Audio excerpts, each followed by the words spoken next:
Bismillahirrahmanirrahim. Assalamu alaikum, dear students. Dear students, I would like to welcome you all to the online class of physics at the platform of Noor School and College, Mansehra. Dear students, today we are going to discuss the MCQs and short questions of the chapter Fluid Dynamics. Dear students, आप देख सकते हैं कि chapter number 6 में हमने जो important जो recommended topics थे उनसे हम गो थ्रू हो चुके हैं और उनमें जितने भी कंसेप्ट्स थे वो उनको हमने समझ लिया है। उनके जितने भी टेक्निकल पॉइंट्स है वो हम समझ चुके हैं। तो चलें आज फ्लूइड डायनामिक्स जो चैप्टर नंबर 6 है उसके MCQs और कंसेप्चुअल क्वेश्चंस को डिस्कस करते हैं। तो लेट्स स्टार्ट विद और MCQs। स्टूडेंट्स काइंडली आप अपनी बुक्स को अपने सामने रखें और उस बुक में अगर आप देखें तो MCQs जो आपके गिवन हैं तो उनको हमने समझना है। MCQ number 1, question number 1, for substance that can not flow easily have the value of coefficient of viscosity, और इसका आंसर है ऑप्शन बी यानी हाई। देखें, इसको समझें। फॉर एग्जाम्पल इस क्वेश्चन में ये कहता है कि एक सब्सटेंस है जो फ्लो करता है, यानी कोई लिक्विड है, कोई लिक्विड या फ्लूइड है, ऐसा सब्सटेंस जो आसानी से फ्लो नहीं करता, which can not flow easily, जो आसानी से फ्लो नहीं करता, उसकी जो कोफिशिएंट ऑफ विस्कोसिटी होती है यानी गाढ़ेपन का जो कोफिशिएंट होता है वो डेफिनेटली हाई होता है। याद रखें, ये हम पढ़ चुके हैं कि ऐसा फ्लूइड जिसके अंदर कोफिशिएंट ऑफ विस्कोसिटी ज़्यादा होती है तो वो उसको डिफ़िकल्टी या मुश्किल पेश आती है फ़्लो करने में। तो इसलिए इसका बी ऑप्शन करेक्ट है, हाई। तो इसका आंसर ये होगा, for substance that can not flow easily have the value of coefficient of viscosity high. इसकी अगर आप एग्जांपल देखें, आप पानी और ग्लिसरीन को कंपेयर करें।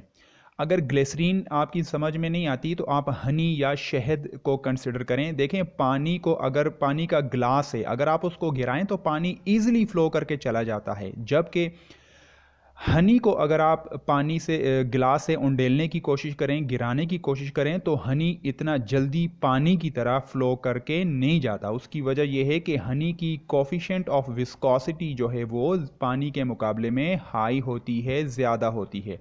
तो पहले क्वेश्चन का बी ऑप्शन काइंडली आप टिक कर लें।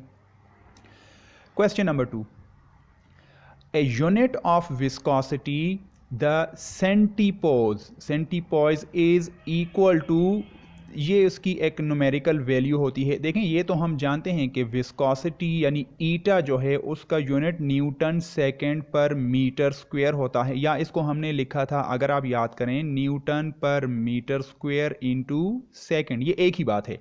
देखें, न्यूमरेटर में न्यूटन और सेकंड मल्टीप्लाई हो रहे हैं तो न्यूटन सेकंड, और डिनोमिनेटर में मीटर स्क्वायर।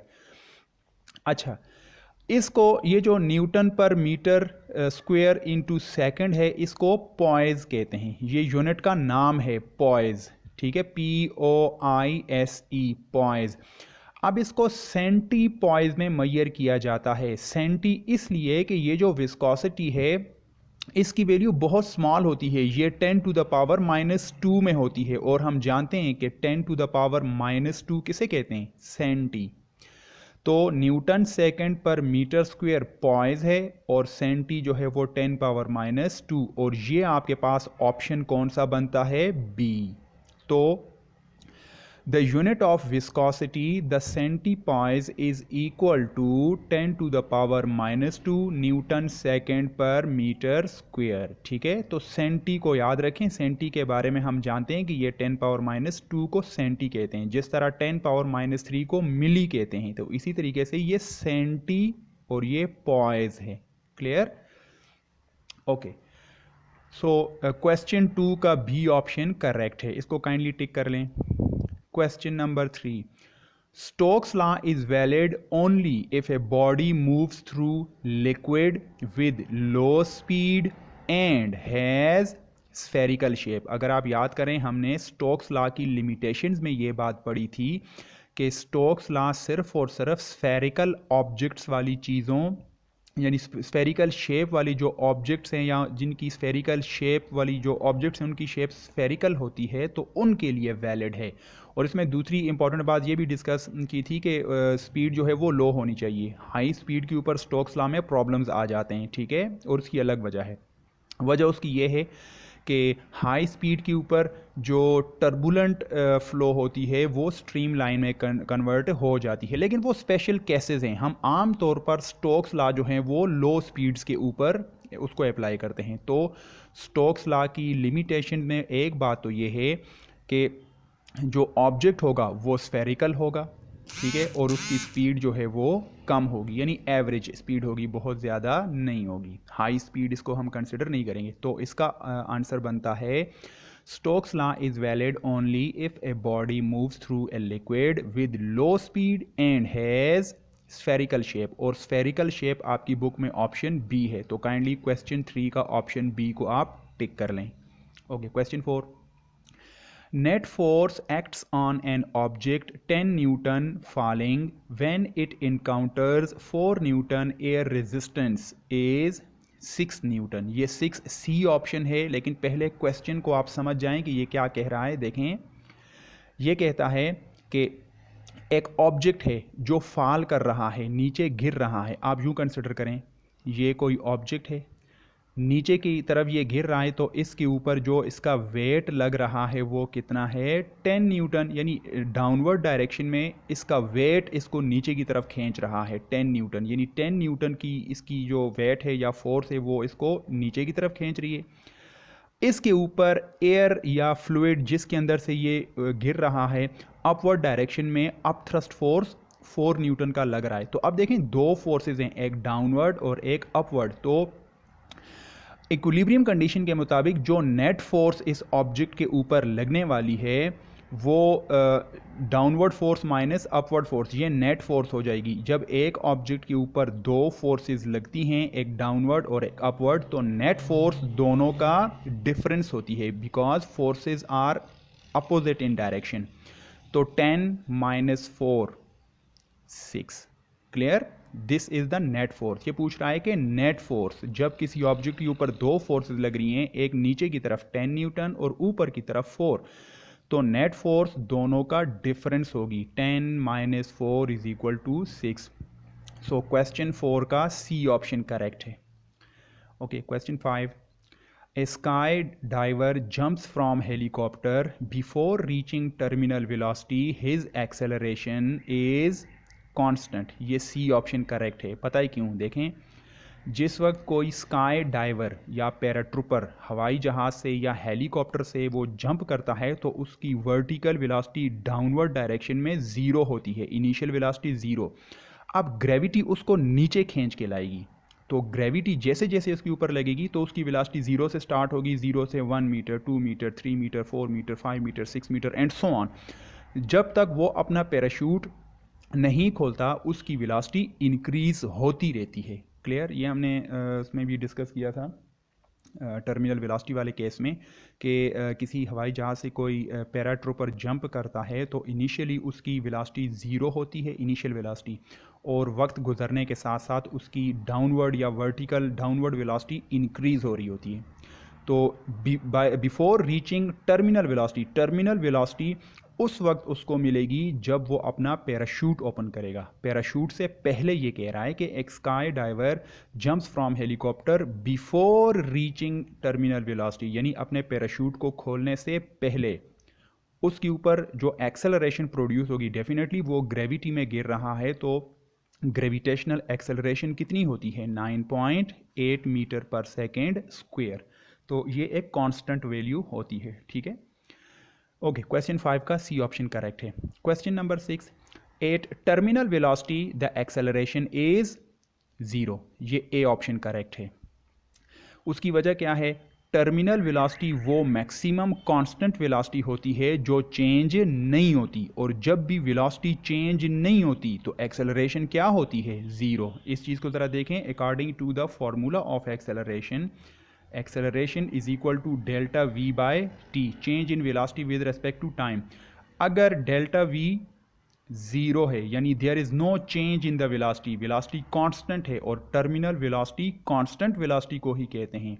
जब वेलोसिटी कांस्टेंट होती है तो उसमें कोई चेंज नहीं होती, तो चेंज इन वेलोसिटी ज़ीरो है, zero by time, anything which divides zero, यानी कि zero divided by a quantity is always zero, तो उसकी एक्सेलरेशन ज़ीरो होती है।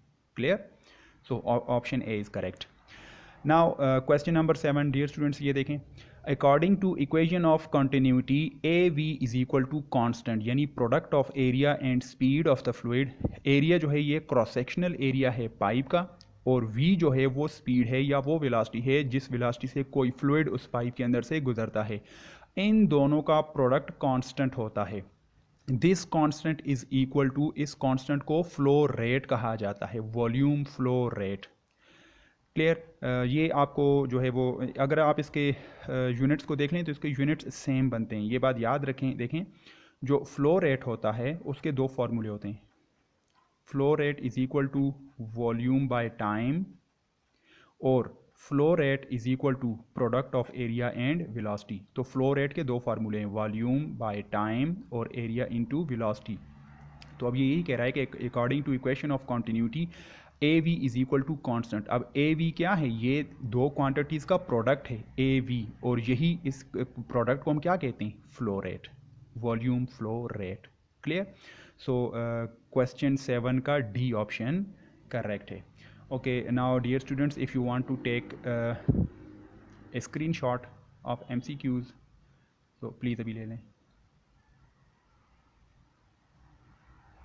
Okay, now the next MCQ number 8. At the constriction, the speed of fluid is greater.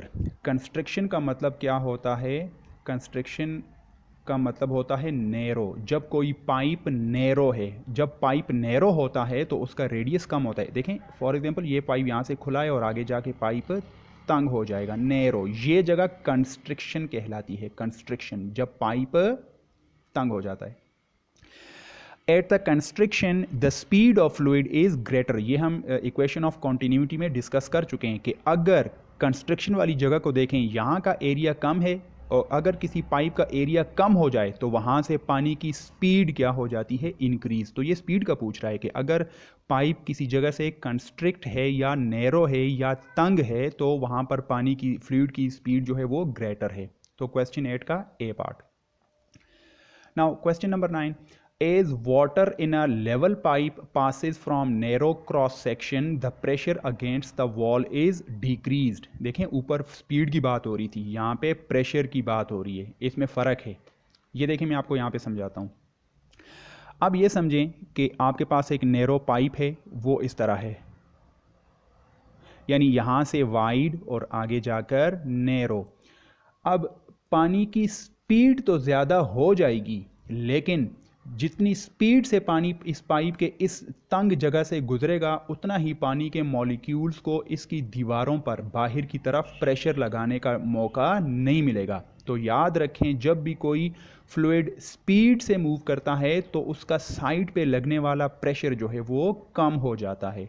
Getting my point? ये बात याद रखें।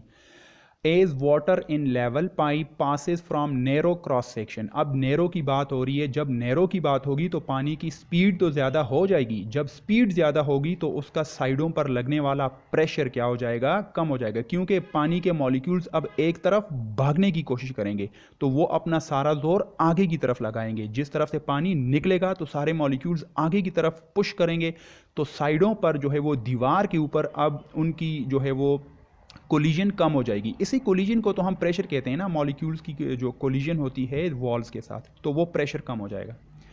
Okay, question 10, 4 metre high tank has 4 holes, 1 metre, 1.5 metre, 2 metre, 2.5 metre from bottom, the speed of efflux will be maximum for, ये 1 metre के लिए। पहले ज़रा question को देखें।